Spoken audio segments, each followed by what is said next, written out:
Et salut les Pixiou et bienvenue pour ce deuxième épisode concernant mes Camponotus nicobarensis. Alors le jour où je filme ça, on est le 10 janvier. Le 10 janvier. Et pourtant, regardez le tapis de couvain, je n'en reviens pas, je suis vraiment super étonné. Je sais pas trop quoi en penser, donc j'ai fait une diapose comme vous le savez avec elle. À température ambiante, étant donné que c'est une espèce qui est exotique, qui vient de Thaïlande et d'Asie du Sud-Est en général, et qui donc vit pas du tout dans les mêmes conditions que nous ici en Europe. Hein. Donc le must serait de le laisser aux alentours de 18 degrés, mais voilà, chez moi c'est l'hiver, pour l'instant en plus il fait assez froid, donc il y a une assez grosse vague de froid, donc je chauffe, et même si elles sont à un endroit qui est pas trop chauffé, elles sont quand même dans le bureau avec l'ordinateur, et vu que l'ordinateur tourne pas mal, ça chauffe une pièce quand même. Il faut savoir que le thermostat en général chez moi il fait 19 degrés, donc ça pourrait être vraiment top pour une diapose, pour les espèces exotiques en tout cas, mais malheureusement, étant donné qu'elles sont dans le bureau, comme je disais avec l'ordinateur, elles sont plutôt à 20 ou 21 degrés, ça arrive de temps en temps qu'il fasse 21 degrés, s'il y a un peu de soleil et que ça tape à travers la fenêtre, même avec des rideaux, ça chauffe un minimum la pièce et on peut atteindre les 21 degrés dans ces cas-là. Alors en soi, c'est rien de grave, hein, puisqu'elle s'est quand même arrêtée pendant pas mal de temps. Elles se sont, puisqu'il y a 2 reines, je le rappelle, elles se sont arrêtées pas mal de temps, hein, pendant un bon gros mois et demi, hein, je dirais 7 semaines environ.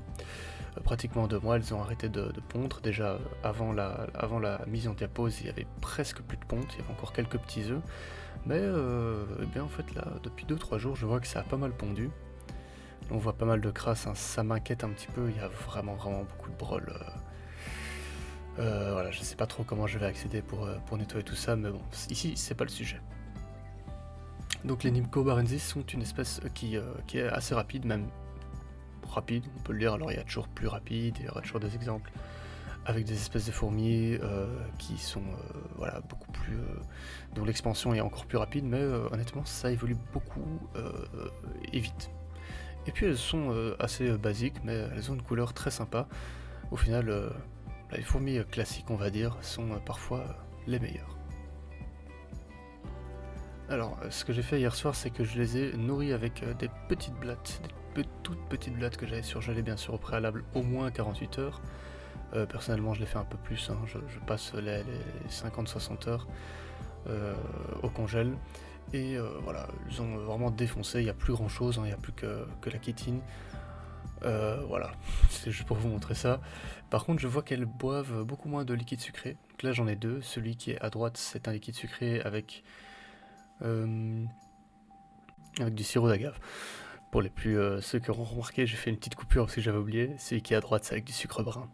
Ce qu'elles adorent, par contre, elles passent beaucoup de temps, c'est dans ce petit capuchon avec du coton. Je mets un petit peu d'eau, hein, toujours de l'eau en bouteille, et elles sont quand même quelques-unes à rester. Elles restent là-dedans, elles boivent, elles se posent.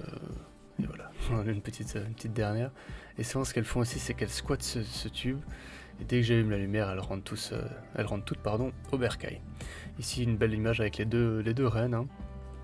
Elles sont de plus en plus posées, je trouve. Elles étaient un petit peu, je dirais, nerveuses quand je les filmais ou quand je les filmais pas. Hein. C'était peut-être l'endroit qui était encore un petit peu trop grand quand je les y ai déposées. Je voyais qu'elles bougeaient beaucoup. Ces derniers temps, elles restent fort. Elles bougent toujours. Hein, donc ça reste une espèce qui bouge un peu. Mais elles restent plus au même endroit. Elles sont beaucoup moins nerveuses. Et du coup, je suppose que c'est ça qui fait qu'elles pondent vraiment énormément. Voilà, tout ce tapis. Hier, c'était encore plus impressionnant parce que, en fait, quand j'ai regardé, j'ai jeté un petit coup d'œil. Il faut savoir que je regarde les fourmis à travers leur film rouge.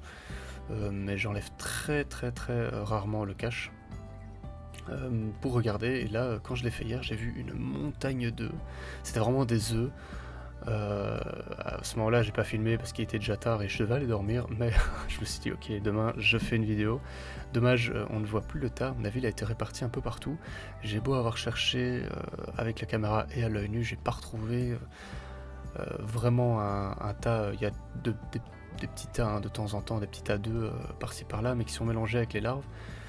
Alors que hier c'était vraiment très impressionnant, elle bug un peu celle-ci. Vous voyez que je tremble beaucoup parce que je filme avec mon téléphone, avant je filmais avec une caméra. Je crois que les images sont meilleures avec ce téléphone et une lentille macro. Alors c'est pas de la macro de dingue, mais voilà. Comme ça, vous savez tout. Et donc j'ai pas retrouvé ce tas d'œufs qui était vraiment hyper impressionnant. C'était vraiment une montagne. Et là je me suis dit, ok, je crois qu'on a un problème. J'avais remarqué que les larves évoluaient très peu. Donc il y avait toujours des larves du début de la diapose qui étaient posées sur le sol comme ça. Et voilà, elles n'évoluaient pas. Là j'ai l'impression en tout cas qu'il n'y a pas beaucoup de cocons. Je crois que j'en ai vu un ou deux maximum, mais sinon les larves n'ont pas énormément évolué. Ben, c'est le fait qu'elles ne soient pas chauffées, même si, comme je disais, on est aux alentours de 17 la nuit et jusqu'à 21 le jour. Actuellement, ici, je regarde sur mon petit thermostat. Voilà, il fait 19,8, donc ça c'est très bien. 20 degrés, c'est très bien. Faut... Moins, c'est encore mieux, mais c'est très bien. Mais voilà, elle continue d'évoluer, malgré le fait qu'elle soit en diapose. Donc, je vais pas commencer à les chauffer maintenant, mais je me dis que ben, j'ai peut-être un peu raté la diapose. Je crois que je l'ai un peu raté, entre guillemets, hein. C'est rien de grave. Ça reste une espèce où on pourrait se passer d'une diapose, donc voilà, c'est pas trop un souci. Bah écoutez, je vous remercie beaucoup d'avoir regardé cette vidéo, j'espère qu'elle vous aura plu. Je vous quitte avec une petite vue d'ensemble du nid, et je vous souhaite une excellente journée ou une excellente soirée, prenez bien soin de vous, et à très bientôt les Picsous, salut!